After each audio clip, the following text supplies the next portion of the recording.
The beginning of the study of magnetism can be traced back to Egypt. Also, we find the Greeks used it, and among the Greeks and early Egyptians, we have the first understanding of the nature of magnetism. It was used principally in healing. It was well known to Pythagoras, who gave us considerable information on the subject, which was promptly forgotten by everybody else. Then we have little knowledge of it, except through the Arabs. The Chinese were aware of it because of the discovery of the mariner's compass. But for the most part, it was neglected until the 17th century, when it became involved in the story of Rosicrucianism. The alchemists, the Rosicrucians, and the Hermetists all were unfolding phases of magnetic theory. Then we come down a little later and we come upon a curious instrument, Mesmer's magnetic tub.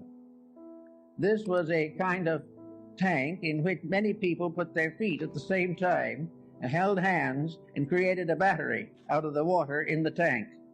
Incidentally, the magnetic theory is based upon a very simple fact, namely that what we call empty air is not empty at all.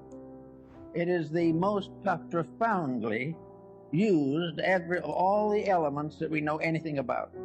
We all live within air and have our being, and we know that if air fails, we die. But what we do not realize is that air is not just some oxygen or helium or something of this nature. Air is something in itself. It is a substance of itself. It is a substance so real and so important that it's almost impossible to estimate it. It is a tremendous field of magnetic energy. The atmosphere carries the magnetism of the sun. The study of the magnetic powers of the sun will be more or less clearly understood by the study of the seasons. Winter, summer, spring, and these things have all to do with a magnetic factor in the air. And we think of it only as in trying to explain it as a physical astronomical phenomena, since as the rotation and revolutions of the sun and planets. But each of these planets is a field of magnetic energy. And this energy comes to us through what we call air. One thing we have learned from television is that air transmits. We know, for instance, that we can have all kinds of programs on the air at the same time. And they can come from all directions. And they can overlap and interlap. But each one will remain separately identified as though it was moving in a channel or circuit of its own. Something went through was vibration.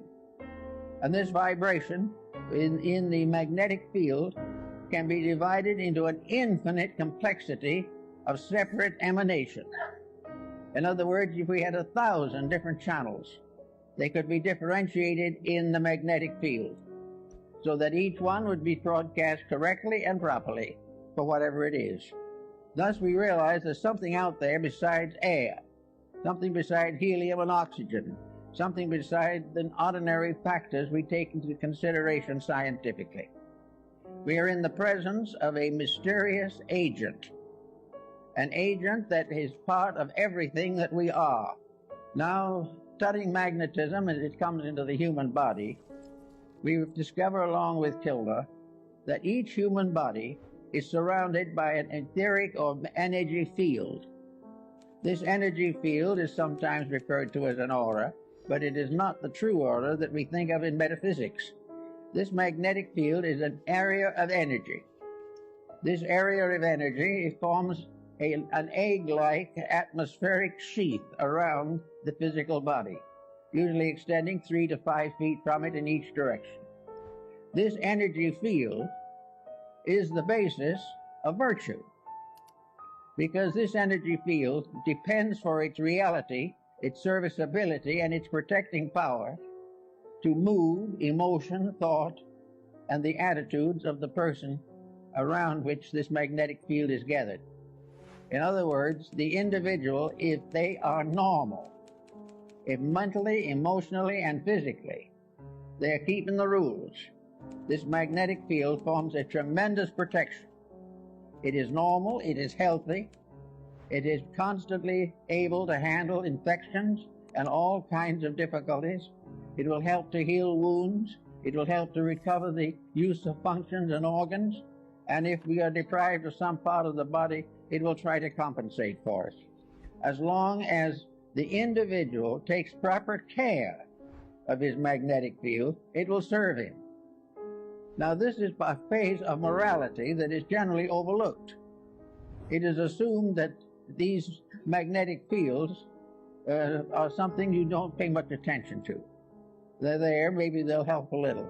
But the truth of the matter is that practically the whole survival of the individual depends upon maintaining the integrity of this flow of energy into the magnetic field. This energy comes from the sun. It comes through a mysterious energy tube in the magnetic field. It enters the individual through the crown of the head. It disseminates through the entire body, and it's excreted back again through the lower centers of the body and is recleansed by the solar energy. This is a kind of a little private tank or capsule of life that we are all carrying about with us all the time. Now, the problem of morality in this is very definite. The moment we break rules, we damage that magnetic flow. We have got to keep the laws of nature, and these in turn are the laws of God, or the magnetic field fails. It can fail because of physical intemperances, which reduce its integrity and reduce its power.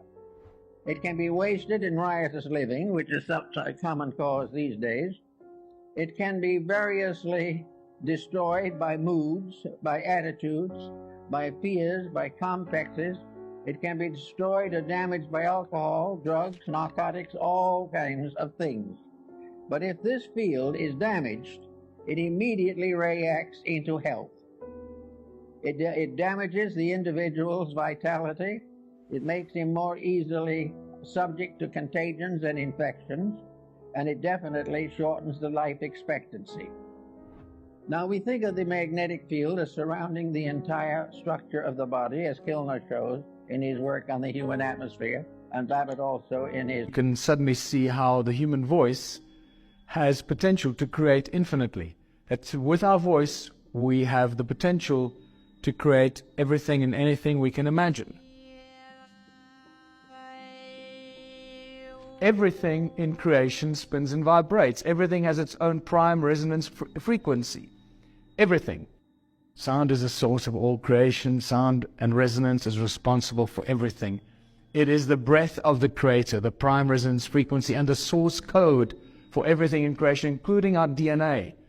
Check out Dan Winter's work on that as well, how cymatics and sound helps to form and shape our DNA and the structure of our DNA based on the cymatics. And that word cymatics, it comes from Hans Jenny in the 50s and 60s, the brilliant work that he did and showed us how sound and resonance is responsible for everything in creation.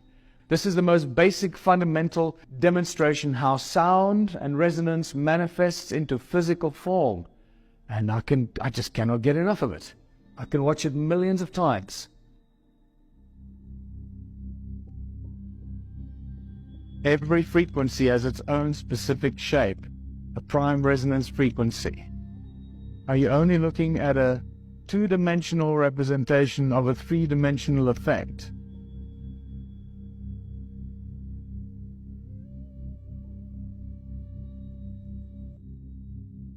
And then Eric Larson is the guy that created the cymoscope, and this is when you can suddenly see how the human voice has potential to create infinitely. That with our voice, we have the potential to create everything and anything we can imagine. That we are indeed creators. And remember, every thought you have also has a frequency and a vibration, as a resonance. Just like your voice.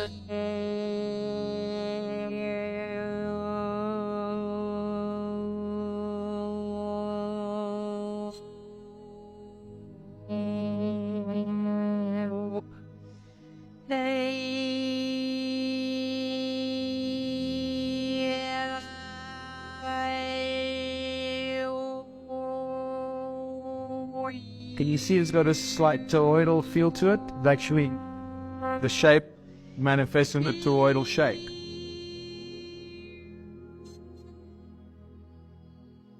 And some of these pictures, the images of this cinescope images, tell us that it was these sounds, the images of the sound, that actually inspired religious symbols. That beautiful cross in a circle at the center of some of these cymatic photographs give us a very clear indication that the creators of the religious symbols knew exactly what they were talking about, that the source of creation is sound itself. And that takes us to what sound does. Sound pretty much does everything you can imagine because it's a source of creation. This is from Hans Jenny's brilliant video, Cymatics. This is powder on a metal plate. It's not a liquid or a jelly, it's powder. You can see landscapes being formed here over extended periods of time. Mountains can form, valleys, volcanoes, all to do with the sound of the earth, coming out of the earth. Here is the effect of vibration on a specific substance, lycopodium powder, or spores of the club moss. We have strewn it uniformly on a diaphragm of stretched paper with a diameter of about 30 centimeters, which we now excite by vibration.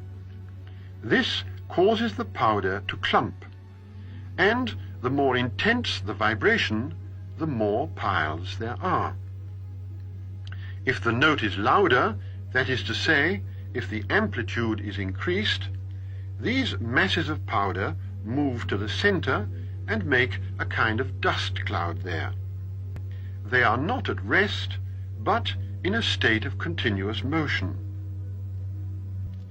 We can see a large circular shape forming in the middle and continuously moving.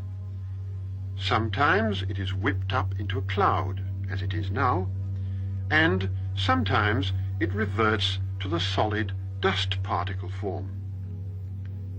These changes are caused by the differences in the intensity of the tone, that is, by the different amplitudes.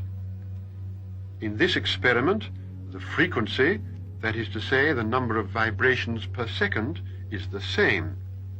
And now we see the circular form and everything in a definite pattern of movement. So the original people of Australia have a creation story that says time began when the supernatural beings awoke and broke through the surface of the earth. So imagine the surface of the earth being something like this, that metal plate being the surface of the earth, and the supernatural beings broke through the surface of the earth, and they created the surface of the earth with 3 sacred songs.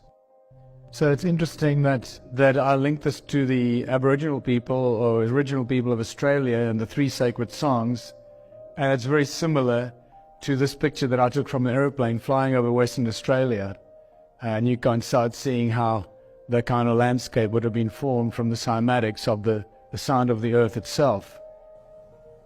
Ancient civilizations understood sound and frequency, and they used it for everything. They used it as a tool, and they also used it to control and manipulate humanity. This is nothing new.